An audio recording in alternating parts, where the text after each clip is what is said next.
Newsfirst, face to face with Jamal Ratnayaka. Good evening and welcome to tonight's edition of Face to Face, coming to you live and direct from our Newsfirst studios here in Colombo. I am Jamal Ratnayaka as always, and tonight we have in our studios Member of Parliament Anura Priyadarshana Yapa, formerly representing the Sri Lanka Podujana Peramuna, but who is now an independent Member of Parliament. A very good evening to you, Mr. Yapa. Thank you for joining me this evening. Very good evening. It's a brand new year. How are you feeling? How is your brand new year feeling? Talk to me about it first of all. Actually, though it is a brand new year, but our problems are the same. Yes. We are also heading for the economic situation in the country is still bad. Yes. And whatever the government is trying to do will not be taken lightly by the people also. Certainly. Because people have to pay high prices for everything. And in addition to that, they have imposed VAT for certain items which are not subjected to VAT before. And also the VAT has been increased from 15% to 18%. Yes. That is because I think the government could not get enough money for the expenses. I see. Government tax revenue has come down. In 2019, it has come down to nearly 8%. So we have to declare that we are no longer able to pay back our debt to other countries and other bilateral, multilateral and ISP bondholders. Holders, yes. So now I think we are slowly recovering, but with great difficulty. And my feeling is that this year the government will have to bring in a new legislation or new systems to nullify the effects of certain government institutions which are not running well. Right? Either they'll have to invite private sector partially, or sell it to private sector, or reorganize it totally. So that's the challenge that the government will have to face. So that means though we are in a new year, it is not as rosy as we think. Right. I don't think immediately, because we are heading into election year now. In the middle of this year there will be presidential election or a parliamentary election. Either one. So either one. So so government will have a very little maneuvering power to adjust it. Yes. So I hope that things will all start from the next year. Okay. Yeah, from the after the election, when the people decides whom they will vote to become the president. So even that any government who will come to power, or a government in power now, they'll have to come forward with very positive recovery plan for the economy. Otherwise, we will be getting into more issues next year, because next year most probably we will have to start repaying our debt. Yes. Right? At 54 billion. I saw some other JVP member has said that if they come to power, they will not bound to pay ISBs. Right. But I don't agree with them, because this is global economy. Yes. We have obligations are there to make, and we will have to pay back. Yes, I don't see any ISB bondholder or multilateral or bilateral bond debt debtor will not want to hear us that we will not pay back. Yes. That means we will be isolated among the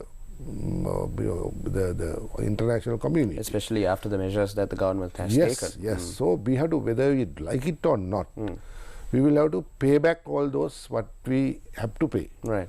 But in what way? What type of haircut we will get? Yes. How much they will ask us to pay?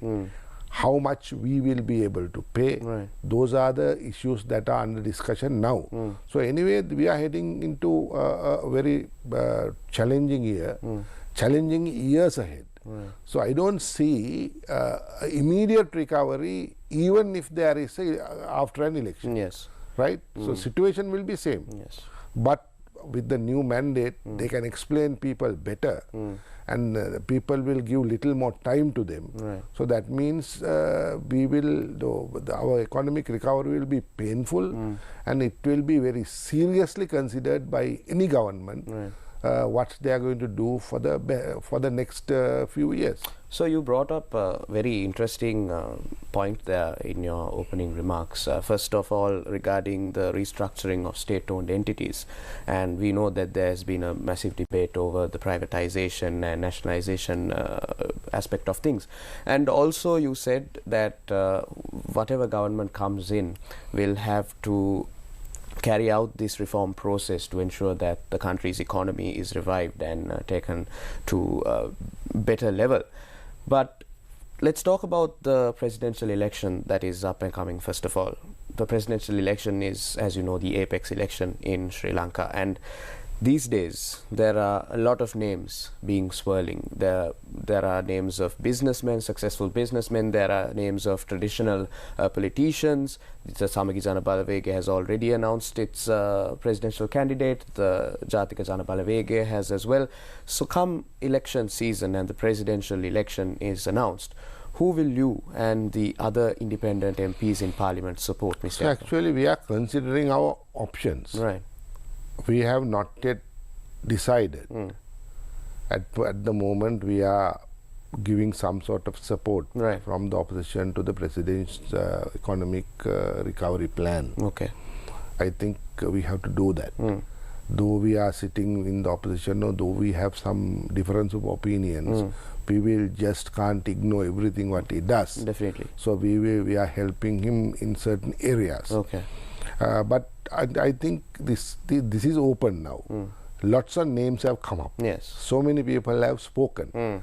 So we are waiting till the last moment. And actually we have number of MPs with us. They are from the government side, they are from the opposition, they are from independent groups. Okay. So we are discussing a lot of things, and we will ultimately take a decision collectively.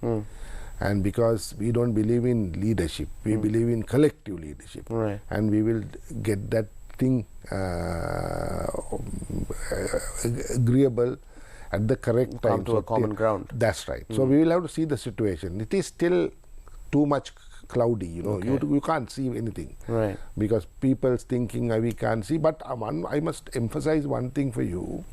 In Sri Lanka, any president cannot work without a majority helping him in the parliament. Yes. That means he has to have a party, he has to have a majority in the parliament, otherwise whoever comes, he can't.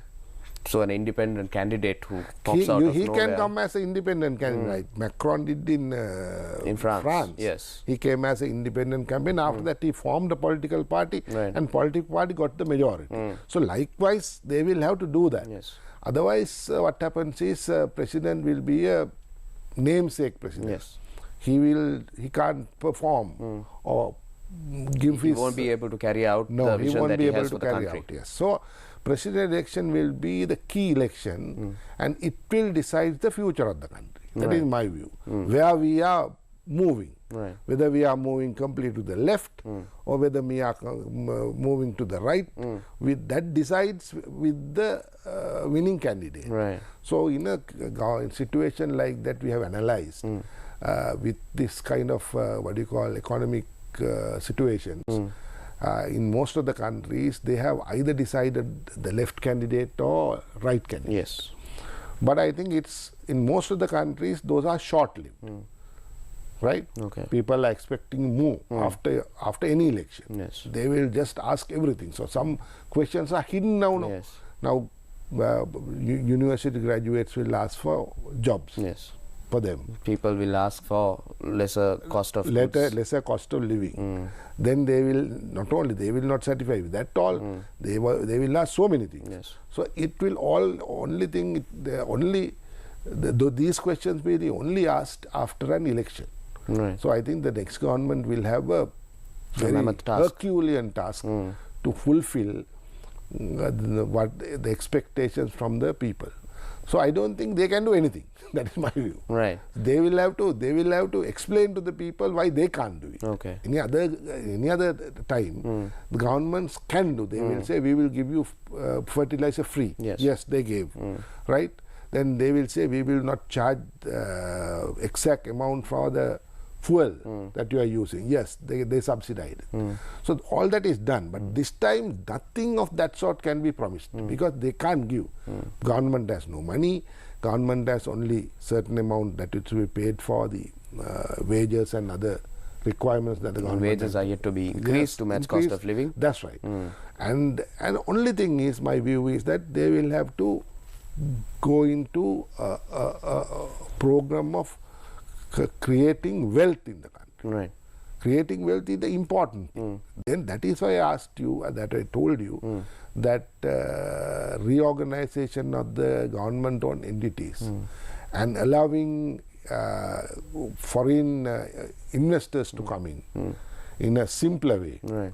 Now nowadays, even if you invest 100 million rupees or $100 million, they can't own a land in this country.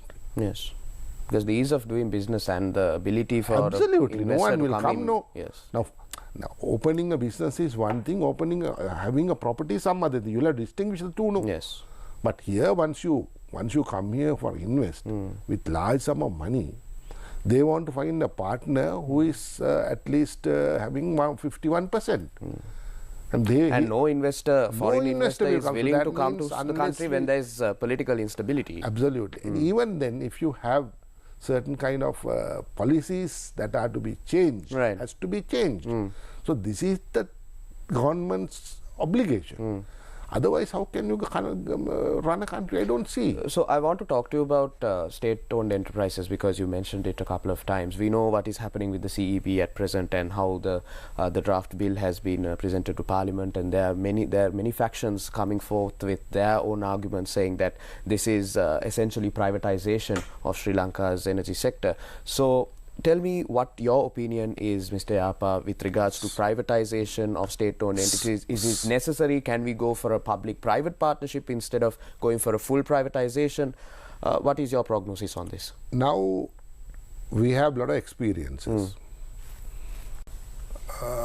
In the energy sector, a certain part of it has been privatized. Okay. Why do you say so? Why? Because then only you can see the competition will start. Okay. Right? Otherwise, generation, distribution and selling of electricity to consumers. Yes. Those are three areas. Generation is one of the key areas, no? Yes. Generation, we need competition, because we need to ask investors to come and invest either in coal fire station or renewables. We have to do that. Yes. Otherwise, government can't do it. Yes. The problem is that the high cost of generation. Because of that high cost of generation, people can't afford the prices. The companies can't run. Yes. We can't completely use our entire electricity requirement in the house. So that means we'll have to bring down the cost. How can we bring down the cost? Can government invest on that? No. Then we will have to prioritize certain areas so that it will be competitive, and also with present day technology has to be infused in. Okay, but won't that come at a cost of ceding our energy sovereignty to a private entity? No, these are all arguments. Right. There's no such thing. I don't believe such thing. I only believe in that how can we give electricity to consumers and to the businesses at an affordable price. Okay.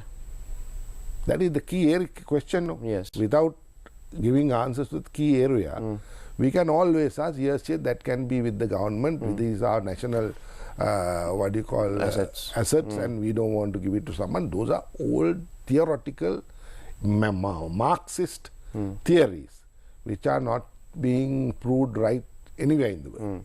Because I think a lot of the people believe so because of, again, historically, when governments come into power, they have certain entities or certain businesses that they favor.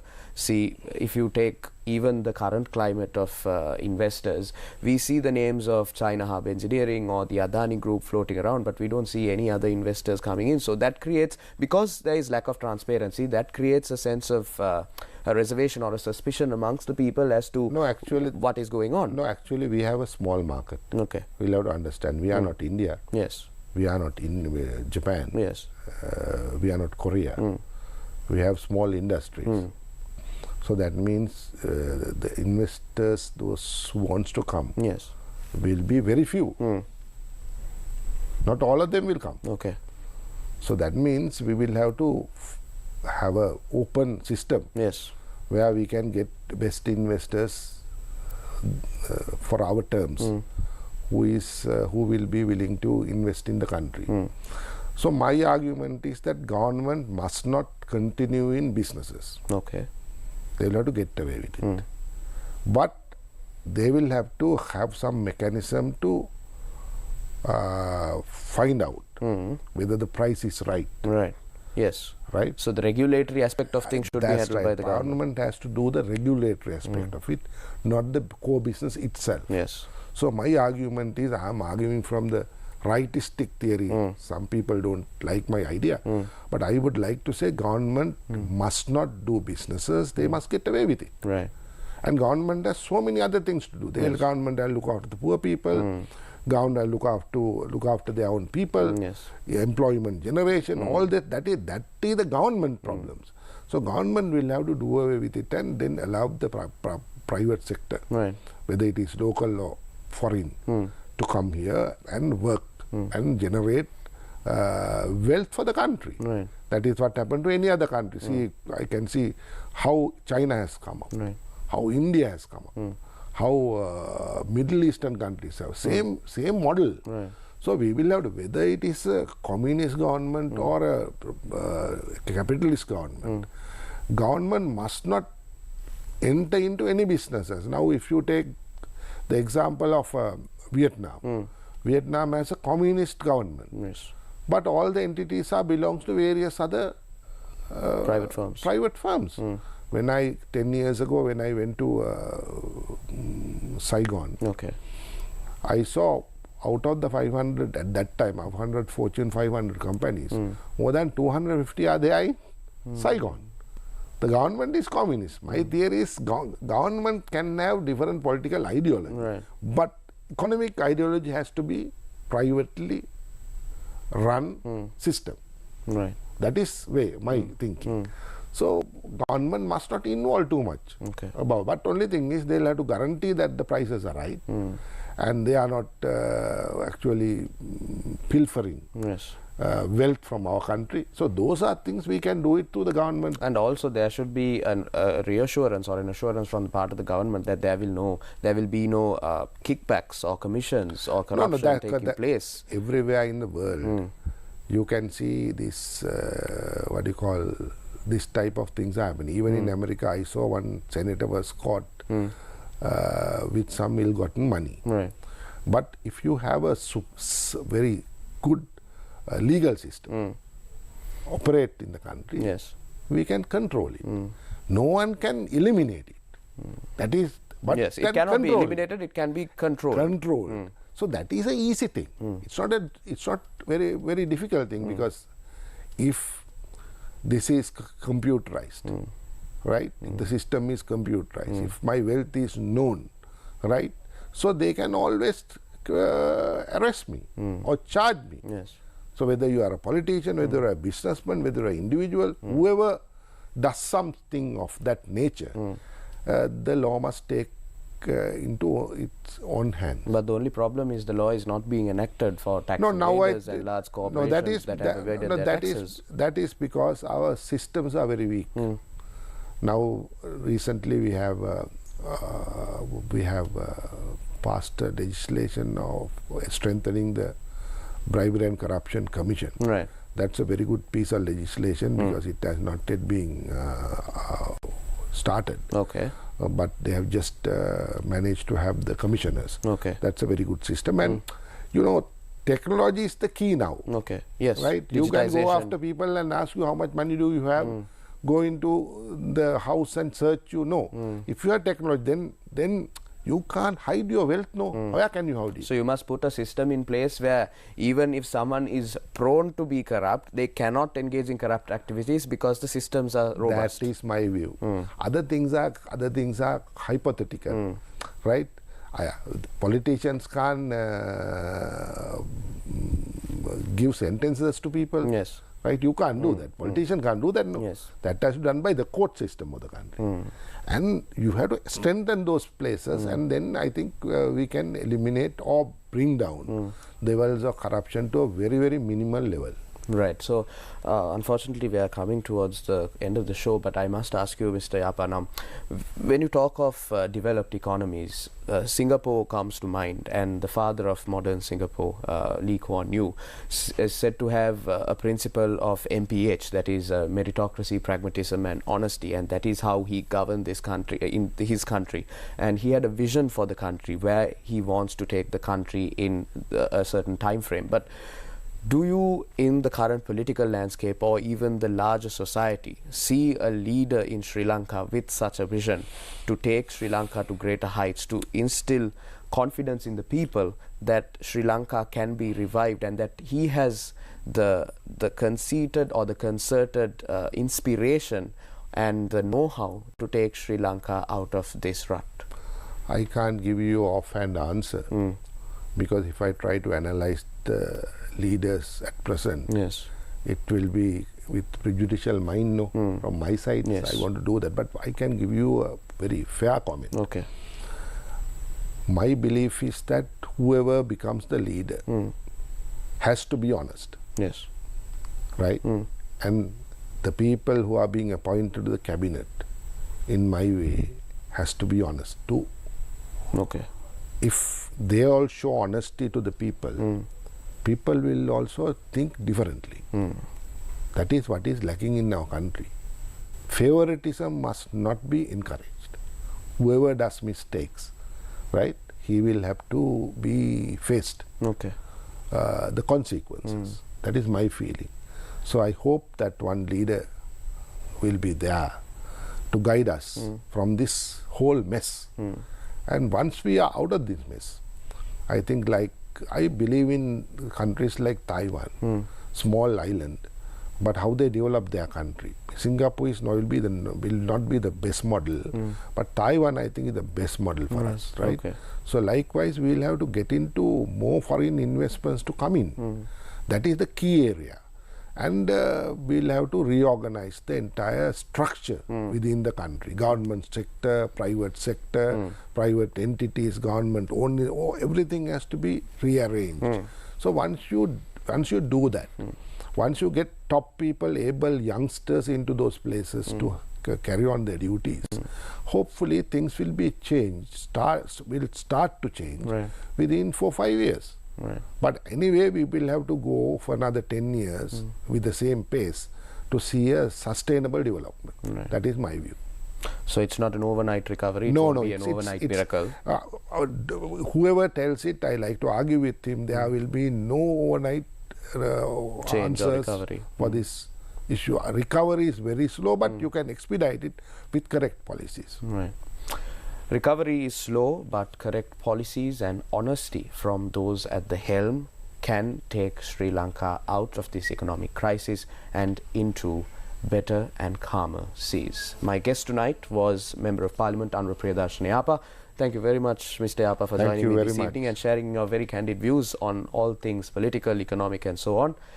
Unfortunately, that's all the time we have for Face to Face tonight. For the Newsfirst team, I'm Jayamal Ratnayaka. Take care and have yourselves a great night.